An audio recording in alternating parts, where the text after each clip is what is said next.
Obviously, since the design is the biggest change from the previous MacBook to this MacBook, let's talk about the design first. Earlier, the MacBooks used to have this wedge-shaped design, which simply meant that it was thickest at the hinge and got thinner as you get to the edges. And that was a really cool thing because when you're holding the laptop, it gives the illusion of a very thin laptop.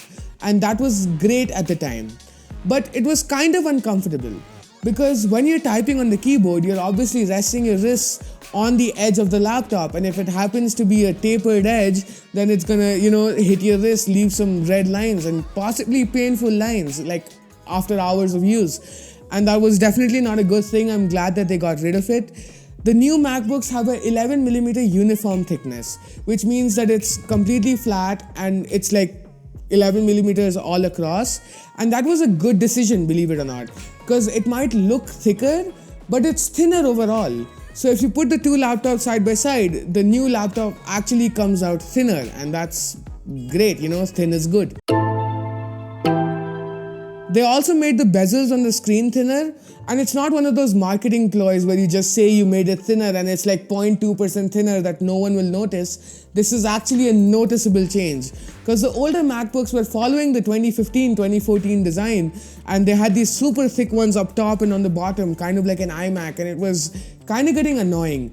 And this time they've completely removed that. It's only like 1mm all across and it looks really good. Now the slight downfall from reducing the bezels is that they have to put a notch in the screen, because where are you going to put the webcam then, right? So now they have a notch on the screen, and a lot of people are saying that it's a huge issue, it's super annoying, it's distracting, and it's just completely ruined the MacBook.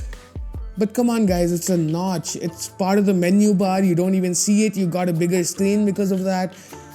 To be honest, since the day I've gotten this MacBook, I haven't even noticed the notch. Maybe it's because I'm an iPhone user and I'm used to notches on my screens. If you're one of the people who think that the notch is a killer for you, just go to the Apple store and see it in person. Maybe it looks super annoying on screen or whatever, but in real life, trust me, it's not a big deal. Now we have to clap for this next one because MagSafe chargers are back, and that's a huge deal. If you guys don't know what MagSafe is, Apple earlier in like the 2015 era used to have this charger called the MagSafe, and what that used to do was snap onto the side of the MacBook, and in case like your child or your dog or even you just happen to run across and tug on the cable, instead of the laptop falling off the desk, the cable just unplugs. It's connected by magnets, MagSafe. And that was great, not only because of the safety thing where your laptop is not on the floor, but because it frees up one of the USB-C ports. The MacBook Air is a portless device almost. It's got only 2 USB-C ports, which is definitely too little. There should be more ports, but it's only got 2 USB-C ports. And if you're using a USB-C charger, then you only have one of the ports left. And what are you going to do with that? You're going to have to connect a dock, and then you're going to have to add the stuff to the dock, and it's going to be a mess. You have to carry the dock wherever you go. It's just a stupid thing. So I'm glad that they've got the MagSafe charger back so that you can have at least 2 ports, which is twice as good. Good job, Apple. Now, obviously, MagSafe is a welcome return, but the new thing is that they're giving you color-matched braided cables. And what's so cool about that? Because obviously it's color-matched, so it's the same color as your MacBook, and it looks great, trust me. I have the Midnight MacBook, and it comes with this really nice dark gray cable, and it matches perfectly. It feels like it belongs to the MacBook instead of you having borrowed it from your friend. It's a nice touch. Obviously, it's not a necessary feature in any way, but it's cool to think that Apple, spent a little more time on your cable. And another added bonus is that it's a braided cable. Braided cables have like 4 times the life of normal cables because obviously the braid protects it from getting cut or like your dog chewing on it. I don't know. I don't have a dog, but it's cool. Braided is nice. After that super long seminar on cables, which I'm really sorry about, we're going to be talking about the battery life, because this is where the MacBook truly shines. Apple says that this laptop has 15 hours of web browsing, and real-world tests back that up. Like, I've used it on planes, I've used it throughout the day, and the battery life really supports me. I tend to do a lot of heavy workload, so I don't get 15 hours. But if you're going to do like normal stuff, check some emails, watch a movie or something, it's going to be fine. So the battery life is definitely not an issue. One thing that truly surprised me with this MacBook was the speakers. I have a lot of friends who have a lot of Windows laptops, and this one sounds truly the best. I'm sorry guys if you're watching this, but it's true. The MacBook Air M2 has some truly great speakers. The MacBook Air M2 can fill an entire room with its volume. It's got some punchy bass. It's so good that I can listen to songs on it. And that's something really special. Like laptops usually can't do that stuff. The fact that you can listen to songs, watch movies is great. I absolutely love the speakers. It's phenomenal. Good job, Apple. Next, let's talk about the color. Now, you don't want to skip over this, trust me. Apple sells 4 colors: silver, space gray, starlight, and midnight. Now, the first 3 colors are pretty normal. They're pretty good looking. But the one that truly wowed me was midnight. It's this blue color that kind of looks black depending on the lighting. And it was so fun that I fell in love with it as soon as I saw it. And that's the one I got. It's amazing. Like, it's really cool. But one thing that surprised me negatively was that it's a fingerprint magnet. Like, if you open the laptop twice, it's got these fingerprint marks on the back. And as a person who's a MacBook lover and loves to keep his devices in pristine condition, it was kind of just sad for me. Like, you have to wipe it all the time.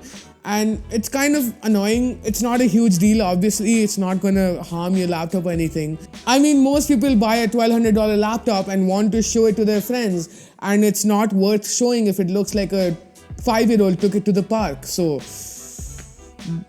that's it. Yeah, just keep it clean and it's going to be fine. But, you know, you have to spend the effort in keeping it clean. So if you're not a clean freak, then I suggest buy one of the other colors.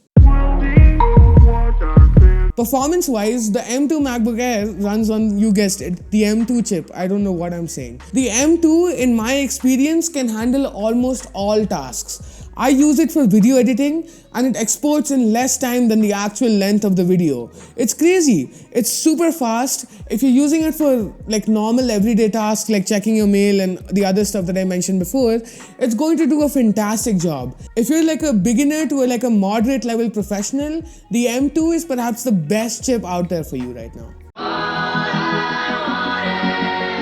Now here's why the M2 MacBook Air is still the best choice in 2023. This laptop came out in 2022 and as of right now, it's the latest MacBook Air 13-inch. There's no newer MacBook Air. But pretty soon, Apple will announce the new MacBook Airs, the M3 or whatever, I don't know what it'll be called. And as soon as those start selling, this laptop will fall in price. Now you might be saying the previous year's MacBooks didn't fall in price, so why will this one fall in price? Let me explain it to you. When Apple announced the M1 MacBook Air in 2021, the one that looks like this, the old version, they announced it for $1,000. And when they announced this MacBook, it had so many new things. It looks completely new, it's got a better processor, and it's kind of better in every way, right? Like marketing point of view, it's better in every way. So they price hiked it. It starts at $1,200 instead of $1,000. Now, since it's already a more expensive machine and it's more capable, why would you reduce the price of the old MacBook? There's just no sense in that for them, right? But when the M3 MacBook Air comes out, it's not going to have a design change. Why? Because they just changed it. They're not going to be changing it every single year. They're going to keep this design of the M2 MacBook Air for at least like 5 years down the line. Now, I'm not confirming this, but most probably they will keep this design. And if they're keeping this design, then the M3 MacBook Air will have very little value higher than this one. And there's only one way to cope with that: reduce the price of this laptop. So that's going to happen very soon. The 2022 MacBook Air is a fantastic laptop with a sleek design, amazing battery life, and good performance in everyday tasks and light creative work. If you're a desk job professional, a school or college student, maybe you're a part-time graphic designer or a song producer for fun, or you just do anything, most work can be handled by this laptop. If you're looking for a moderately capable, well-built, durable and elegant laptop, the M2 MacBook Air is for you. Thanks for watching this video and yeah, I'll see you in the next one.